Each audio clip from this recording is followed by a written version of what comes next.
So केटा हो हान्सी लिगले सबैको लिग हानेर बार्सिलोनाले 4 खाएपछि अझै हाम्रो लाइभमा रुँदै थिए मान्छेहरू। सो म तिनीहरूको कुरा गर्दिनँ, अब म सिधै लाइभको कुरा गर्छु केटा, सुन। सरी, गेमको कुरा गर्छु।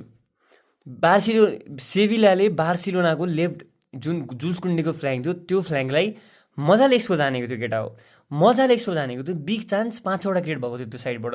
And I don't want blame कुन्डेको त्यसको लागि, कुन्डेलाई म त्यसको लागि ब्लेम गर्दिनँ, किनभने कुन्डे धेरै थाकिसक्यो केटा हो। कुन्डेले सबभन्दा बढी आफ्नो नेसनल टिममा नि धेरै खेल्नुपर्छ, यसमा नि खेल्नुपर्छ। अनि as a full back he should play more अनि हि ह्याड प्लेड मोर केटा हो।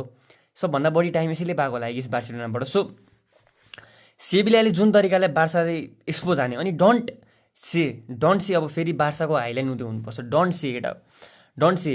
म के भन्छु भने बार्साको हाइलाइन रोकिनुपर्छ, तर यति चाँडो होइन।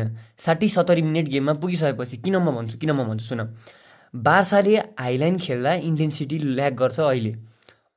If you have seen the second half, बार्साले धेरै इन्टेन्सिटी ल्याग गर्यो, चान्स बनाएको थियो तर इन्टेन्सिटी ल्याग गर्यो। अनि किन पनि हाइलाइनमा खेलाउनु हुँदैन 90 मिनटसम्म भन्छु, किनभने हाइलाइन खेलाउनुको एउटा मतलब के हो भने हाइलाइन खेलाउँदा तिमीहरूको सेन्टर ब्याकले बल राम्ररी बनाउनु पर्यो, बल क्रिएट गर्नु पर्यो। लाइक इनिगो मार्टिनेजले राम्रो बल बनाउँथ्यो। If you have seen Inigo मार्टिनेजले बल बनाउँथ्यो, सेन्टर ब्याकबाट राम्रो बल प्लेसमेन्ट हुन्थ्यो, राम्ररी बल प्लेस गर्थ्यो, लिङ्कअप प्ले हुन्थ्यो सेन्टर ब्याक र मिडफिल्डको।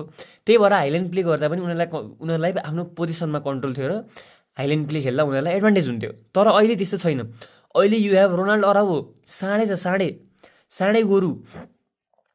If you think Ronaldo Araujo can help in build up any day, then you don't watch football bro. Because Cubarsi was trying hard to place the ball. कुबार्सीले पनि defensively त हगेकै हो, तर Cubarsi was trying to place the ball in forward. तर रोनाल्डो अराउहोको त्योबाट केही पनि उयो थिएन।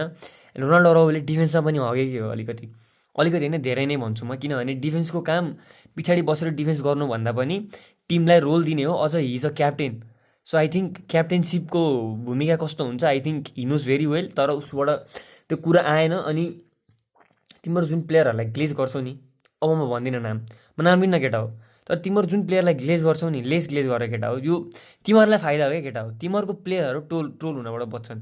तिमीहरूको प्लेयरहरूलाई यदि कन्फिडेन्स दिन मन छ भने ग्लेज नगर। हामीले पहिला सिजन जसरी एम्बापेलाई ग्लेज गऱ्यौँ, ट्रोल भयौँ नि, सेम हालत हुन्छ केटा हो। त्यही भएर ग्लेज नगर, क्रिटिसाइज हान, सकेसम्म क्रिटिसाइज हान, त्यसपछि तिमीहरूको प्लेयरहरूको कन्फिडेन्स बुस्ट हुन्छ भन्छु म। थ्याङ्क यू केटा।